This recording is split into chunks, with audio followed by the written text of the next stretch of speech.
როგორც ხედავთ, ეს არის სწორედად მემორიალი და არა საფლავი, იმიტომ რომ ამ ხელა საფლავს ლატვიაში თქვენ მეორეს ვერ იპოვებთ. ეს არის მემორიალი იმისთვის, რომ მომავალი თაობის რუსები აქ მოვიდნენ და თქვან, უი, სწორედაც რომ რუსეთი ყოფილა ლატვია, იმიტომ რომ ჩემს წინაპარს 1917-18 წელს უბრძოლია ლატვიაში და გონიათ ამას არ იტყვის, აუცილებლად იტყვის, როგორც კი საბაბი მიეცემა. რატომ ლაპარაკობს პუტინი ასეთებს? იმიტომ რომ შეიქმნას ლეგალური საფუძველი, ისტორიული საფუძველი, რომ ოდესმე როდესაც ექნება ამის ადგილი, ან მის იმპერიას ექნება ამის ადგილი, მოვიდეს და თქვას, რომ დიახ, ლატვია სწორედ რუსეთია.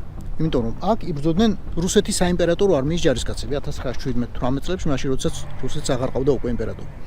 ლატვია რუსეთია, იმიტომ რომ აქ იბრძოდნენ წითელი არმიის ჯარისკაცები 1940 წელს, იმისთვის რომ დაებრუნებინათ ლატვია რუსეთის შემადგენლობაში. ლატვია რუსეთია, იმიტომ რომ 1944 წელსაც აქ იბრძოდა წითელი არმია. ლატვია რუსეთია, იმიტომ რომ პეტრე პირველმა აქაურობა ომის შედეგად წაართვა შვედებს. და რა კავშირი აქვს ყველაფერ ამას საქართველოსთან? პირდაპირ და უშუალო. ზუსტად ისევე როგორც ლატვიაში.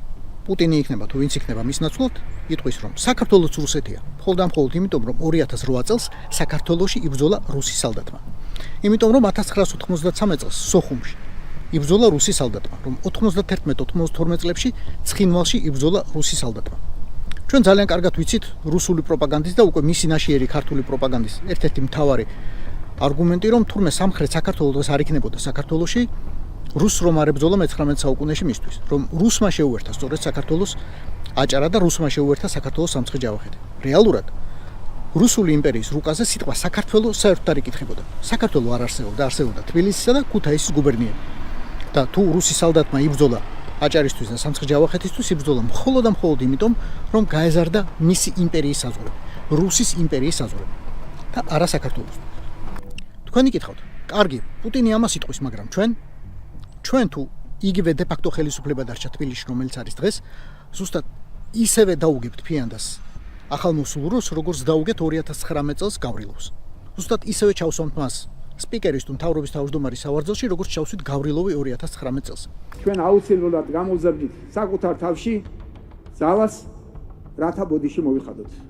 და ბორინკა ივანაშვილი ძალიან დიდი მზადყოფით. ბოდიშსაც მოუხდის ყველა რუს დედას, რომლის შვილის დაღუპულა 2008 წელს, 1993 წელს, 1991 წელს, 92 წელს. ბოდიშს მოუხდის იმისთვის, რომ მათ იბრძოლეს საქართველოსთვის, ბოდიშს მოუხდის იმისთვის, რომ იომეს საქართველოში და ბოდიშს მოუხდის იმისთვის, რომ საქართველომ ოდესმე იფიქრა საკუთარ დამოუკიდებლობაზე.